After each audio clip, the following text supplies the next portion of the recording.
Hey everyone! I just got finished creating a Polyscape design in Photopea, and I want to show you step by step how you can create your very own Polyscape. I wanted to show you, this is a version that I saved when I was kind of halfway through creating my design, so about 20 minutes ago or so. This is what my design looked like, but I kept on editing, I kept adjusting some of the settings for the outline, I changed the size and the composition just a little bit by moving some of my shapes around. And I brought my design to this final point. And I think that it's much more successful and more interesting. So I just want to encourage you to really spend time experimenting with this design. Start out by following this tutorial with me, but then really invest some time in experimenting with those settings to see what you can create.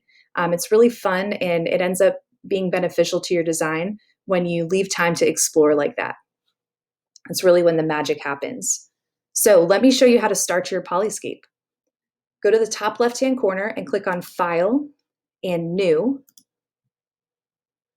And it's going to pop up with our window where we can set the dimensions and the settings for our new project. I titled mine Polyscape, and you probably want to name yours something similar to Polyscape. And we're going to choose one of the options for our settings that are built for a screen. So Polyscapes make really great desktop backgrounds or screensavers. So if we choose an option meant for a screen, then it has some of these dimensions already built in. 1600 pixels by 900 pixels is a nice high resolution, and this should work really well for a desktop background. So I'm going to choose the option for 1600 by 900 pixels, and I would encourage you to choose the same one or something really similar. It's just fine if your DPI is set to 72, and just double check that in your drop-down menu right here that you have pixels selected and not one of the other options. Go ahead and click Create once your settings are looking good. And now we're ready to start to drop in our photos. To do that, we're going to go to the top left-hand corner and click File, Open and Place. That's going to bring up the box where I can search through the files on my computer. And I can drop in my background image. Right away, I want to resize. So as soon as that image is dropped in, you see these little toggles around the outside edge of my photo, and that's going to help me click and drag to resize. Now, if you watch how I'm resizing right here, my image is getting stretched out like a piece of bubble gum. We really want to avoid that because that's going to bring that resolution and the quality of the photo down, and sometimes it pixelates it, and sometimes it just plain looks weird when your image is stretched out a little bit. So to avoid that, we want to resize by pressing and holding Shift on our keyboard and then only clicking and dragging from a corner as we're holding that Shift button. Let me show you how that looks. If you need to see those toggle buttons, if they disappeared, you can bring those up by clicking V on your keyboard, and V is going to activate the Move tool. Then you can check in your options bar. There's an option for transform controls. You should see a blue check next to this, and if you don't, check that box and you'll see those toggles appear around the outside of your photo so that you can resize. So press and hold Shift before you click to resize, and once you're pressing and holding Shift, choose any of the four corners to click and drag out. I'm going to make my image larger than my composition because I want to kind of crop it just to my favorite part of the mountains. I just want to see this portion of the photo. So I'm kind of hiding this part off the edge. I'm making conscious choices about my composition. So I'm happy with that placement there. Now I'm ready to bring in my next photo. So I'm going to go to File, Open and Place. And I'm going to have an image of like a nebula or outer space that I want to work with. I also want to resize this image before I go much further. So I'm going to press and hold Shift, and I'm going to click and drag only from a corner. The reason is if you click and drag from the top or the sides, it's still going to stretch your image out even if you're holding Shift. If you accidentally stretch your image out, instead of trying to guess about putting it back to its normal dimensions, you can press Ctrl-Z, and that will undo that step for you. Then you can try again to press and hold Shift and drag from a corner. All right, I'm happy with that placement for now. And the next step is to add in my shapes. So I'm going to activate the Shape tool by pressing the letter U on my keyboard. The Shape tool is located towards the bottom of your tool panel. And if you click and press where you see that Shape tool activate, there are a few different options. So you're actually going to choose which kind of shape you want to put into your design. If you want to use a rectangle, you can work with that. An ellipse will create a circle or an oval. There are parametric shapes or custom shapes. So kind of click through those options and see what you want to work with. I'm going to choose a custom shape because that's where I can find a triangle. So you can scroll through to see there's all kinds of different options people have uploaded. Basic geometric shapes work best with these Polyscape designs.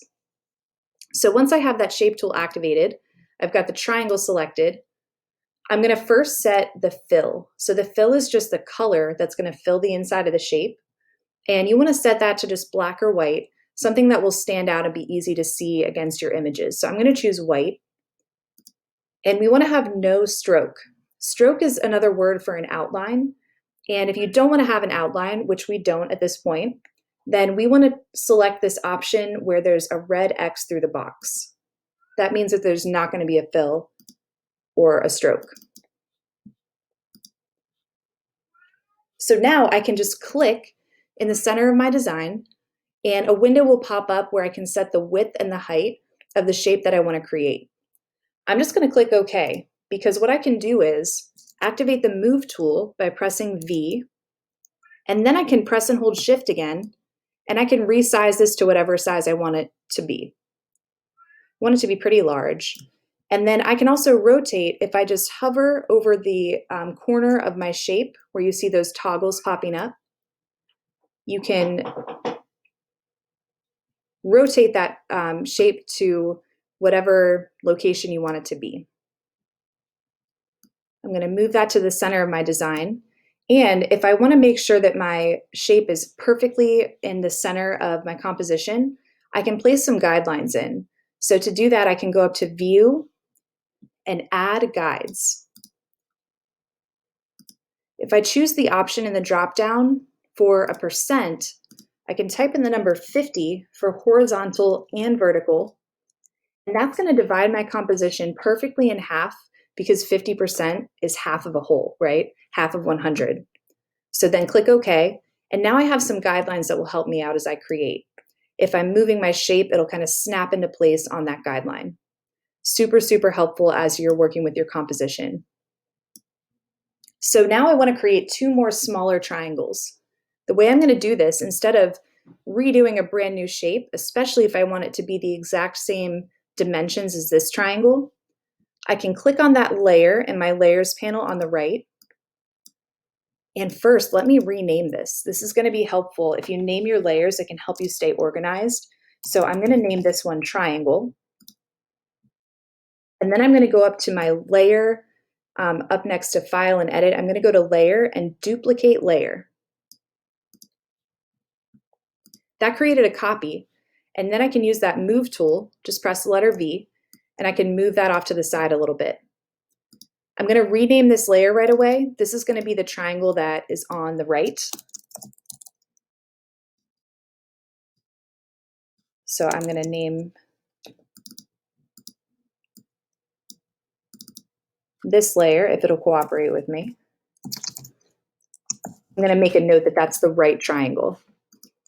And I actually want for this triangle to be smaller. So again, I'm going to press and hold Shift, and then I'm going to resize this triangle so it's smaller. I also want to flip this triangle. So the way that I can do that is, again, by hovering along kind of the corner of this triangle and then click and drag, and I can spin that guy around so that he's facing the opposite way. I can also use that guideline to help me as I'm rotating. I can line that up to make sure that that bottom edge is horizontal. So now if I want to have another triangle on the other side that's exactly the same as this one, I can just copy that layer again. So I'm going to make sure that I have my right triangle layer selected, and then I'm going to go up to Layer and Duplicate Layer. and use that move tool again. Just press the letter V, and I can click and drag that guy over to the left-hand side. I'm going to rename that layer right away too, so I know that this is my left triangle. We've already done most of the hard work. The next few steps are magic. I want to put all of my triangles in a group together or a folder. And the way that I can do that is by going to the bottom of my layers panel, and there's a little folder icon. So click on that new folder. And I'm also going to name my folder. It's just always a good idea to stay organized. So I'm going to just title that shapes or maybe triangles. And then I need to put these triangle layers into that folder. The way I can do that is by clicking and holding on that layer and dragging up until I see that folder kind of pop out, or it's kind of highlighted with a black outline. I'm going to click and drag all 3 layers up into that folder. And the way I can check if those layers have actually entered into that folder is by clicking on this little triangle to collapse and open the folder up. That is the way that I can see that they're actually nestled in there. You can leave that open or you can close it if you'd like. And now we're going to move our top image right above that group of layers that we just created. So take a look at my layers panel. I want to have my background image. Then I want to have my group with my different shapes included in it. And on top of that, I want to have the top image that I want to apply to these shapes. I'm going to create a clipping mask simply by selecting my top image and then going up to Layer and Clipping Mask. And just like magic, that image is going to be applied to whatever layer or group is directly below it. That's what that little arrow next to it is showing. So at this point, we've accomplished most of the hard work. Now we're going to start to experiment with creating an outline, or if you want to create kind of that glow effect like I did. The way that you can do that is by duplicating these layers. So we do that just by activating or highlighting that layer in the Layers panel, and then going up to Layer and Duplicate. And right away, I'm going to click and drag my new triangle layer that I just copied to the very top of my Layers panel. It's going to cover up my design at first, and that's totally fine. So that should be up on top. Now I'm going to duplicate my right triangle by activating that layer and going to Layer, Duplicate. Right away, I'm going to click and drag that copy above my nebula photo. So it's going to show up on top. And now I'm going to duplicate my left triangle. So I'm going to click and highlight my left triangle layer, then go to Layer, Duplicate. And finally drag this guy up. So all 3 of those copied layers are right on top. I'm going to rename these. I know that I want to create that glow effect. So I'm going to name this Center, or let's just name it Triangle. This is my main triangle. And I'm going to put the word glow with it. This one I'm going to leave as my right triangle. I'm going to add glow at the end. Oops, glow. And then I've got my left triangle, glow. This will really help me to stay organized and to tell the difference between my glowy layers and just my plain triangles. I can also collapse my triangles group. That way I don't get those confused. I can just leave those hidden. So to apply a glow to these new triangles, the copies that I just made, I'm going to highlight that layer and I'm going to activate the shape tool again. So I'm going to press the letter U. That's going to activate the shape tool. And I can go right up to my options bar in order to change the fill. So what we want to do is get rid of the fill. We don't need that fill anymore. And you'll see right away we can see our clipping mask again. We can see that nebula photo. I'm going to do the same thing to my right triangle. So click on that layer and then press U to activate the shape tool. And then make sure that you have no fill. So select the option with the red box through it. And finally, my left triangle, make sure we press the letter U to activate that shape tool and select no fill one more time.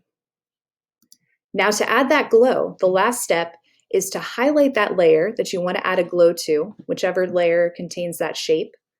And right below in that layers panel, you see this little EFF, and this is short for effects.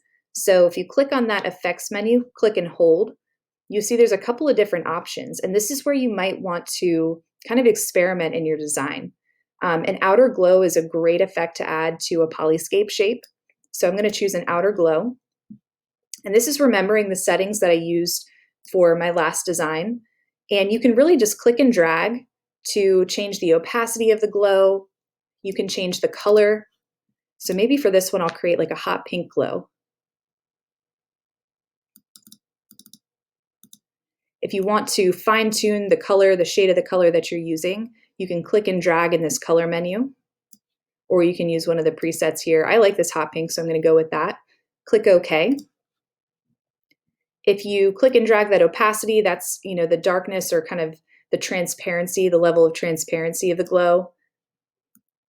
Noise has to do with kind of the texture, and I actually really kind of like that bit of texture that's showing, so I'm going to leave that as well. The spread is referring to kind of the fade of that glow. So the lower you have that spread, it's going to be kind of a softer fade, and if that's dragged up to a higher number, then it's going to be more of a solid line. I want this to be a nice, pretty, kind of soft glow around my shape. So I like to have kind of a lower number for that setting.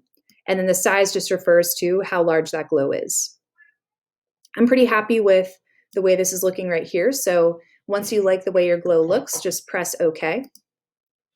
And what's great is now I can click on my other triangle layers. And if I go click on effects and outer glow again, it's actually going to remember the settings that I just used. So all I have to do is click on effect and outer glow, and I can press OK, and it's automatically applied. So one more time, I need to add the glow to my left triangle. I'm going to click to activate my left triangle layer. And then I'm going to go to the bottom to click effect and outer glow. And just like that, the glow is added already to my design.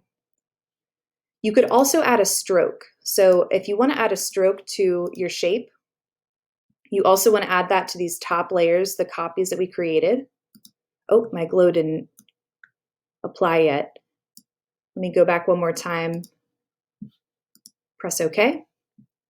So if I wanted to add like an outline as well on top of my glow, then I can click on that layer, highlight that layer to activate it, press that letter U to activate the shape tool. And in that top options bar, you can click on stroke. And if you want to apply a color for that stroke, then you can press here to add that stroke if you'd like to, that outline. Make sure that your fill is still empty. So you can see it, for some reason, a white fill was applied. I can go in and change that back to no fill.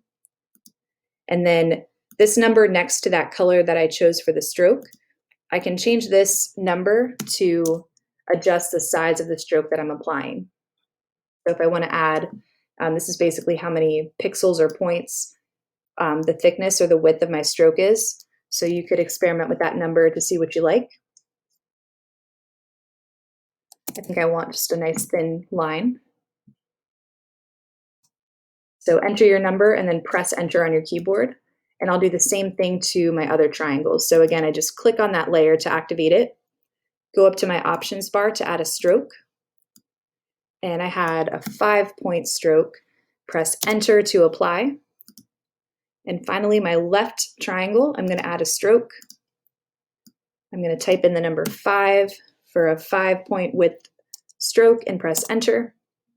And you can even change it to like a dotted line if you want to, or a dashed line. So that could be an option as well. It's pretty cool. I'm pretty happy with my design here. The last thing I want to show you is if you want to resize your image or move things around at all at this point, there is sort of a trick to it. If we want to move, like I'm happy with the way my triangles are placed in my composition. I just want them to be a little larger and I want to move them down a little bit. So I want to move all of them together. And to do this, I'm going to highlight several layers at once. So I'm going to press to highlight my triangle layer in my panel here. This is my bottom left triangle. And I'm going to press and hold Command, and that's going to let me click on more than one layer at a time. And what I want to do is select all of my triangle layers at once.